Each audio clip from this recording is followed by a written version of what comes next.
میری ہاں جی مفتی صاحب ایک سوال یہ پوچھنا تھا. آپ نے کچھ سمے پہلے میں آپ کا دیکھ رہا تھا اسٹریم, تو ایک ای میل آپ نے پڑھ کے سنایا تھا, غالباً آپ نے یا پھر عاصم بھائی نے.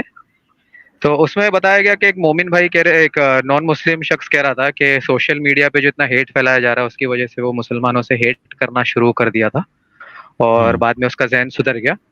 تو میرا سوال آپ سے کرنٹ افیئر کے ارے بھائی اوپر کوئی یہ ہے سدھرا کہ ودھرا ابھی نہیں ہے, کوئی ذہن سدھرا ودھرا نہیں ہے, بس اس کے اس نے اوپر جب معافی مانگی نا قانونی آپ سے. چارہ, ارے وہ میرا نہیں ہے بھائی, وہ اس کے اوپر جب قانونی چارہ جوئی کی بات ہوئی نا کہ اس کو پولیس وغیرہ پکڑ کے لے جائے گی, تو ڈر سے اس نے میسج لکھا ہے, مجھے نہیں لکھا ہے, محمد زبیر کو لکھا ہے.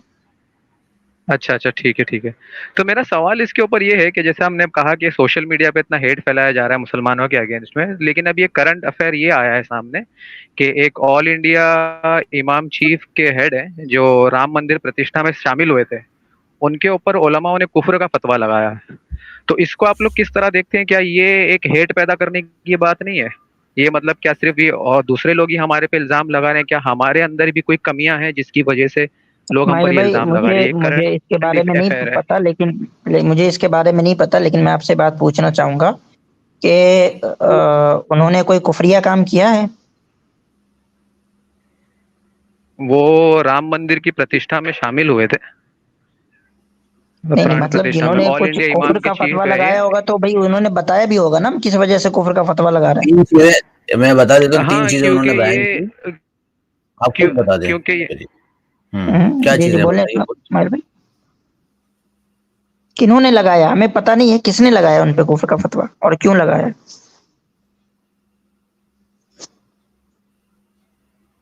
یہ مفتی چلیے اسماعیلی صاحب ہیں, انہوں نے جی یہ بات آگے کہی چلیے ہے, اور انہوں نے بھائی, فتویٰ آرگنائزیشن کا بالکل نام صحیح ہے ڈسکلوز نہیں کیا ہے. جی کیوں جی. لگایا ہے, وجہ تو بتائی ہوگی نا کیوں لگایا ہے. کہ مفتی صاحب کے لیے جگہ, حضرت جگہ خالی ہے, اب تشریف لائے. صحیح حضرت. جی اسماعیل صاحب. جی میرا اعتراض فتوے کے اوپر نہیں ہے, میرا اعتراض اصل میں یہ ہے کہ جس طرح سے آپ نے کہا کہ سوشل میڈیا کے دوارا مسلمانوں کے اوپر یہ الزام لگایا جاتا ہے کہ ہم نفرتی لوگ ہیں, لیکن اس طرح کے جو انسیڈنٹ سامنے آتے ہیں تو اس سے تو ان لوگوں کی بات بھائی جائز انسیڈنٹ پروف ہو جاتی ہے نا کہ ہم میں کٹر واد ہے. اگر کسی نے بھائی بالکل ہمارے اندر جو ہے وہ اسلام کو لے کے کٹر واد ہے, اس میں کیا دقت ہے؟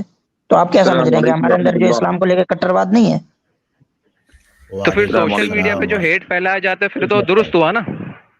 کیسے درست ہوا؟ اگر وہ چیز صحیح پھیلائی جائے تب درست ہے.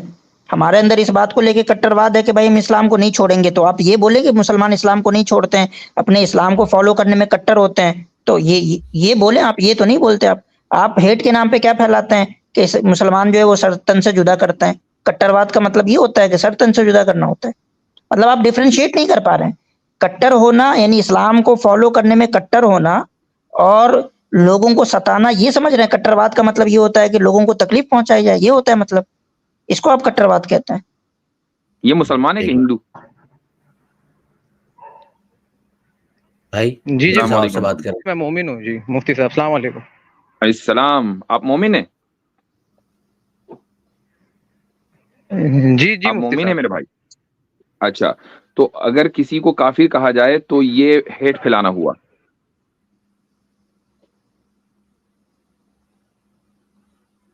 بولیے بھائی, آپ مائک انمیوٹ رکھیے, اپنا جواب دیجیے. کسی کو کافر کو جی یہ ہیٹ پھیلانا ہے.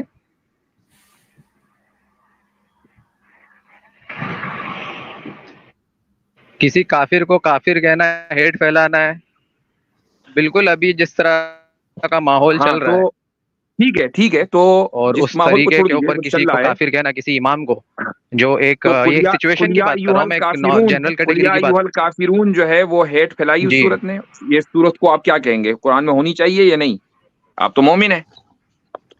اللہ تعالیٰ تو کافروں کو محمد صلی اللہ علیہ وسلم سے کہہ رہا ہے کہ یہ جو کافر ہے نا, ان سے کو او کافر, جی میں ان کی عبادت نہیں کروں گا جن کی تم کرتے ہو, میں تمہاری طرح پران پرتشٹھا میں نہیں آؤں گا. یہ ہے صورت کا مطلب. ارے تو مفتی صاحب تو اب مجھے جن لوگوں کو کافر بتائیے خطاب کہ کیا جا جب رہا ہے وہ تو کافروں کو اپنے آپ کو مان ہی رہے ہیں نا کافر, تو ان کو کیا کہہ رہے ہیں, ہاں نہیں کیوں مان رہے ہیں وہ اپنے آپ کو کافر؟ اس بنیاد پر، وہ اس میں یہ بنیاد کہہ پر رہا اپنے ہوں آپ کہ کو جن کافر مان رہے ہیں نا لوگوں کہ کو وہ قرآن نے بت خطاب پرستی کیا نہیں ہے کریں کافر گے، بول کے، وہ نبی وہ کو بت نہیں مان رہے تو پرستی، کھلا انکار ہی کر رہے ہیں نا. وہ کھلا انکار کر رہے ہیں نا بت پرستی کر کے، جی بت پرستی کر کے انہوں نے انکار کیا نا. ایسے ہی آپ کے محترم امام صاحب نے بھی بت پرستی کر کے انکار کیا ہے. آپ کے جو محترم امام جی. صاحب ہیں جن کے پیچھے آپ نماز پڑھتے ہیں وہ بھی بت پرست ہے. تو اب اس کو کافر نہ کہیں تو پھر کس کو کہیں گے بھائی؟ تو انہوں نے اور اس کے لیے ایک تو منٹ، اور پھر اس کے یہ لیے جو کسی انہوں نے جگہ عمل کیا ہے وہاں پہ پران پرتشٹھا میں شامل ہوئے ہیں، انہوں نے تو مورتی کے سامنے پوجا ووجا تو نہیں کیا نا مفتی صاحب، تو شامل ہوئے ہیں اس ارے تہوار کے اندر جو ان کو کتنی ہی نمنترن آیا تھا. ویڈیوز اس آدمی کی، کتنی ہی ویڈیوز اس آدمی کی مورتی پوجا کرتے ہوئے بھی ہیں. اور دوسری بات یہ ہے کہ پران پرتشٹھا ہی کے علاوہ اس کا میں نے انٹرویو دیکھا، اس جی میں مجھے جھوٹ اس بول رہا آدمی تھا. کے لیے کوئی ذرا سا بھی، یعنی سمجھ جی لیجئے کہ نرمی میرے مزاج میں نہیں ہے. اس آدمی نے کیا کہا؟ اس نے کہا کہ مذہب، انسانیت سب سے بڑا مذہب ہے، پہلی بات. دوسری بات اس نے یہ کہا کہ دیش سروپری ہے، یعنی دیش سب سے اوپر ہے، خدا سے بھی اوپر ہے. گویا کہ اللہ اکبر کی جگہ اس نے ہندوستان اکبر کا نعرہ لگا دیا. تو بھیا اس کو کافر نہیں کہیں گے تو کس کو کہیں گے؟ اور یہ غلطی سے نہیں، خود اپنے انٹرویو کے اندر ہاں بھائی صاف کلیئر کیا کہ وہ خود کہہ رہے کہ میں اس کو مانتا ہوں، اور یہ بھی کہا کہ جو فتویٰ لگا ہے مجھ پر نہیں لگے گا، میں انڈیا میں ہوں. ارے بھائی اگر ایک آدمی مسلمان نہیں ہے تو اور انڈیا میں ہو اور کہیں بھی ہو. اور اور یہ بھی میں بتا دوں کہ فتویٰ لگانے کا مطلب ہرگز یہ نہیں ہوتا کہ اب اس ہاں کو قتل کر دیا جائے. یہ جو جیسے فتوے وہ کا کہہ لفظ رہا آپ لوگوں نے سمجھا ہوا ہے کہ جی فتویٰ لگ گیا بس اب جو ہے گردن نپے گی، فتویٰ لگانے کا مطلب یہ نہیں. فتویٰ لگانے کا مطلب صرف یہ ہے کہ جو شرعی حکم ہے وہ بیان کر دیا گیا کہ اب اس کے پیچھے نماز جائز نہیں ہوگی. اگر یہ مرے گا تو مسلمانوں کے قبرستان میں اس کی تدفین جائز نہیں ہوگی جب تک کہ یہ توبہ نہ کر لے. اور اسی طریقے سے مسلمانوں کے اندر اس کا شادی بیاہ یہ جائز نہیں ہوگا. اگر اس کی بیوی مسلمان ہے تو اس کا نکاح ٹوٹ گیا. یہ ساری جو احکام ہیں وہ اس کے اوپر نافذ ہوں گے، چونکہ یہ آدمی اسلام کی نقطۂ نظر سے مسلمان نہیں ہے، اس کا معبود کوئی اور ہے. تو پھر اس کے اوپر مرتد ہونے کی وجہ سے قتل کا فتویٰ نہیں لگے گا؟ نہیں، اس لیے کہ اسلامی نظام بھائی نہیں ہے، اسلامی قانون نہیں ہے. اسلام ہی ہندوستان، یہ اصل میں یہ لوگ ڈیفرینشیٹ نہیں کر پاتے ہیں. ہاں یعنی کہ ایک جی ہاں لیگل اوپینین اور ایک اسٹیٹ کا نہیں تو کام، یہ اتنے اصل میں سارے یہی. نہیں اسماعیل نہیں بھائی ایک آپ منٹ نے ایک منٹ سنیں، اتنے ایک سارے منٹ جو ایک منٹ اسماعیل بھائی ایک منٹ سنیں، ایک منٹ سنیں. یہ ہے اصل میں آپ مسلمان ہونے کے ساتھ ساتھ آپ اسلاموفوبیا کے شکار ہیں. ایسا نہیں ہے کہ صرف ایک غیر مسلم اسلاموفوبیا کا شکار ہوتا، آپ بھی شکار ہیں. آپ یہ بات کہنا کہ مرتد کا فتویٰ اگر اس پہ لگ گیا ہے تو اس کو جو ہے قتل ہو جائے گا، یہی اسلاموفوبیا ہے. اگر آپ اسلام کے اسٹیٹ کے ایکشن کو اور ایک انڈیویجول جو لیگل اوپینین ہے اس کو آپ ڈیفرینشیٹ نہیں کر سکتے تو آپ اسلاموفوبیا کے شکار ہیں مسلمان ہوتے ہوئے بھی. بالکل.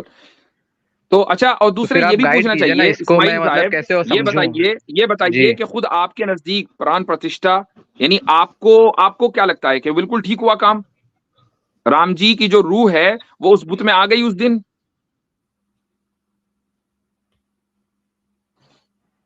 بولیے جی بھائی. ایک مومن ہونے کے اعتبار سے، اسلام کے اعتبار سے تو وہ چیز بالکل بھی جائز نہیں ہے، اس چیز کے اوپر جائز عقیدہ نہیں ہے. رکھنا. اچھا، اس کو یہ اس کو جی اس کو اس کو آپ کفر مانتے ہیں، یا اس کو آپ یہ کہتے ہیں کہ بس ویسے ہی ٹھیک ہے گناہ ہے، یا اس کو کفر مانتے ہیں اس عقیدے کو؟ بالکل اسلام کے اعتبار سے تو یہ جو جس کا یہ عقیدہ ہے تو کفریہ ہے اسلام کی شرح کے حساب کفریہ سے، ہے. قطعاً اب مطلب اگر مطلقاً آپ یہ شرک ہے. کہیں، جی اگر ہولڈ آن، اب اگر آپ یہ کہیں کہ جی میں پران پرتشٹھا میں نہ صرف یہ کہ شامل ہوں بلکہ میں مبارکباد دیتا ہوں کہ رام جی 500 سال کے بعد اپنے گھر آ گئے اور جناب ٹاٹ میں سے اب ٹھاٹ میں آ گئے، اگر کوئی آدمی یہ کہے گا تو آپ اس کو کفریہ جملہ بولیں گے، یا اس کو آپ کہیں گے کہ بالکل ٹھیک ہے، یہ اسلام کے مطابق ہے؟ نہیں اسلام کے تو بالکل خلاف ہے یہ جملہ. تو یہ امام صاحب نے سب تو باتیں کہی، انہوں نے اپنی عقیدہ ایسا ظاہر کیا ہے بالکل اس طرح سے. بالکل. بالکل اور کیا، انٹرویو کے وہی اندر وہ سب کہا وہاں ہے. مبارکباد دے رہا ہے، وہ مبارکباد دے رہا ہے لوگوں کو، کہہ رہا ہے ان- پران پرتشٹھا میں رام جی 500 سال کے بعد لوٹے ہیں. وہ یہ کہہ رہا ہے دیش سروپری یہ ہے، اور پتہ نہیں کیا کیا یہ سب وہ کہہ رہا ہے. تو کیا آپ اس کو کفریہ جملہ نہیں کہتے؟ جی بالکل اسلام کے حساب سے یہی کفریہ جملہ ہے، اور یہی تو کٹرواد ہے. وہی تو میں ثابت کرنا چاہ رہا ہوں. کیوں کسی دوسرے مذہب میں یہ چیز پائی نہیں جاتی جو اسلام میں پائی جاتی ہے؟ ہاں، تو پھر آپ کو امام صاحب یا ان کے خلاف فتویٰ دینے والوں سے پرابلم نہیں ہے، آپ کو پرابلم ہے اسلام سے. تو بات کریں پھر اسلام کے اوپر، پھر فتوے کے اوپر بات نہ کریں. یہ کہیے کہ میں اسلام آپ میں سے کٹرواد ہے، اور ہاں میں آپ بالکل ہے، سے بالکل کٹرواد ہے. کٹرواد کا میں مطلب ہی یہ ہے یہ کہ جو ہم اپنے ایٹیٹیوڈ اصول سے جس جڑے طرح ہوئے سے، ہیں. بھائی جو ہم ایک ایٹیٹیوڈ منٹ. کٹرواد کہتے جو ہیں کہ ہم ایٹیٹیوڈ اپنے یہ اصول علماء سے دکھا جڑے رہے ہوئے ہیں ہیں. اس ہم طرح سے اپنے فتویٰ اصول، دے کے. میوٹ کیے اس کو، میوٹ کریں اس کو میوٹ کریں. ایک منٹ ہم اپنے خاموش رہے. اصول سے جڑے ہوئے ہیں، اپنے اصول سے کمپرومائز نہیں کریں گے. جب ہمارے رسول صلی اللہ علیہ وسلم نے یہ کہہ دیا تھا کہ تمہارا دین تمہیں مبارک ہو اور میرا دین مجھے، لکم دینکم ولی دین. اس کا مطلب ہرگز یہ نہیں تھا کہ مجھے تمہارا دین قبول ہے اور تمہیں میرا دین قبول ہونا چاہیے، چونکہ اس کی نفی اسی صورت کے اندر کر دی گئی کہ لا اعبد ما تعبدون، کہ جس کی تم عبادت کرتے ہو اس کی میں ہرگز عبادت نہیں کروں گا. رسول اکرم صلی اللہ علیہ وسلم نے یہ امت کو پیغام دے دیا ہے. تو اگر اس اصول سے جڑا رہنا کٹرواد ہے تو جی ہاں ہم کٹرواد ہیں، ہم کٹروادی ہیں اور کٹرواد کے اوپر عمل کرتے ہیں اور اس پر ہمیں فخر ہے کیونکہ یہ ہمارے ایمان کا حصہ ہے. بہت بہت شکریہ مفتی صاحب، آپ نے میرے سوال کا جواب دیا. یہ بات میرے کو بھی واضح ہو گئی کہ اسلام کٹرواد مذہب ہے اور سوشل میڈیا پہ بلیم ڈالنا، گورنمنٹ پہ بلیم ڈالنا بالکل غلط بات ہے. اسلام کٹرواد ہے، یہ آپ نے ایکسپٹ کر لی بات. السلام علیکم. اسماعیل صاحب آپ کٹر ہیں؟ کہاں بھاگ رہے ہیں؟ جا رہے ہیں کہاں؟ یہ ابھی ان کی کٹروادی دکھاتے ہیں. یہ اپنے ہیومن ہونے میں کٹر ہیں. ایگزیکٹلی یہ آدمی اپنے جو کہہ رہا ہے نا سوشل میڈیا اور یہ ابھی دیش پریم کے اندر کٹر نکلتا، یہ نکل کے چلا گیا. یہ کٹرواد کا اصل میں مطلب نہیں سمجھتے ہیں. یہ اپنی اصول میں اگر ٹکے رہیں اور اپنا اصول جب فورس کریں تو ان کو اپنی کٹروادتا نظر نہیں آتی، اور جب ہم کہیں بھائی ہم اپنے اصول کے ساتھ رہیں گے تو ان کو کٹرواد نظر آ جاتا ہے. یہ آدمی دراصل ایک مسلم خاندان میں پیدا ہو گیا ہے، بس اس کا ایڈوانٹیج اتنا ہے، ورنہ میں نہیں سمجھتا کہ یہ آدمی مسلمان تھا. جو آدمی یہ کہے کہ ایک نیگیٹو، دیکھیں ہم نے کہا اسلام میں کٹرواد ہے تو ہم اس کو جو اس سے جو مراد لے رہے ہیں وہ یہ کہ ہم اسلام کے اندر اصولوں میں کمپرومائز نہیں کریں گے، کیونکہ جو آئیڈیالوجی یا جو مذہب اپنے اصولوں سے کمپرومائز کرتا ہے وہ ختم ہو جاتا ہے، اس آئیڈیالوجی کی کوئی اہمیت نہیں ہے، وہ ڈائلوٹ ہو جاتی ہے. تو ہم اسلام میں کسی بھی اپنے اصولوں سے کمپرومائز نہیں کریں گے، ایمان کے معاملے میں کمپرومائز نہیں کریں گے. اس نے کٹرواد کا لفظ جو اسلام کے لیے بولا ہے وہ نیگیٹو انداز میں بولا ہے، اس نے توہین کی ہے اسلام کی. تو ایک مسلمان جو سچا مسلمان ہو وہ کبھی بھی اسلام کی، ایمان کی توہین نہیں کر سکتا. تو میں نہیں سمجھتا کہ وہ آدمی مسلمان تھا. مصعب میں یہاں پہ ایک بات کہنا چاہوں گا کہ یہ سبق ہے ہمارے ان مسلمان نوجوانوں کے لیے جو اسلام کو ایک ماڈرنٹی اور لبرلزم سیکولرزم سے کمپیٹیبل بنانا چاہتے ہیں، تو پھر جا کے ان کو ایسا ہی شوق لگتے ہیں اور ان کو جو ہے پرابلم ہوتی ہے. ٹھیک ہے، تو یہ سب طریقے چھوڑ دیں، اسلام میں ہے پورے آپ اسلام میں آ جائیں، داخل ہو جائیں اور چیزوں کو سمجھ لیں. اور اس کا یہ مطلب نہیں ہوتا ہے کہ کٹرواد جیسے بتا رہے ہیں، کٹرواد کا مطلب ہوتا ہے پرنسپل سے جڑے رہنا، اپنے اصولوں کے ساتھ جڑے رہنا. کٹرواد کا مطلب ان لوگوں نے جو ماڈرن لبرل لوگ ہیں نا، ان لوگوں نے جان بوجھ کے ریلیجن کے کانٹیکسٹ میں فنڈامنٹلزم کو یا کٹرواد کو، ایکسٹریمزم کو جو ہے ایک نیگیٹو ٹرم کے طور پہ جان بوجھ کے پیش کیا ہے. ان لوگوں نے اس کو پیش کیا ہے. کیوں؟ کیونکہ ان کو خطرہ ہے کہ اگر مذہب والے لوگ اپنے پرنسپل سے جڑے رہیں گے تو پھر وہ جو اپنا ایک ایجنڈا چلانا چاہتے ہیں وہ کام نہیں کر پائے گا. تو اس لیے انہوں نے جان بوجھ کے ریلیجن سے جڑے، بلکہ خود ریلیجن کا جو ورڈ ہے اس ورڈ کو جو ہے انہوں نے نیگیٹو بنا دیا ہے کہ ریلیجن کا مطلب کہ ریلیجس آدمی ہوگا تو اس کا مطلب ہے کہ وہ عقل سے باہر ہوگا. مطلب ریلیجس آدمی اور جو ہے وہ کبھی بھی ریشنل نہیں ہو سکتا، وہ ارریشنل ہوگا. اس طریقے سے انہوں نے بنا دیا ہے، جان بوجھ کے بنایا. تو میں اپنے مسلم نوجوانوں سے بولتا ہوں کہ ان سب واقعات سے اب سبق لیں اور اسلام کو جو اس کے اصول ہیں اس کو سمجھیں اور اپنے موقف کو بنا کسی اپولوجیٹک ہوتے ہوئے، بنا کسی معذرت خانہ رویہ اپناتے ہوئے رکھیں. تو پھر انشاءاللہ یہ آپ کو جو ایک ڈائلیما یا ایک کرائسس یا ایک ڈیکوٹمی بن رہی ہے نا آپ کے اندر اسلام کو لے کر کے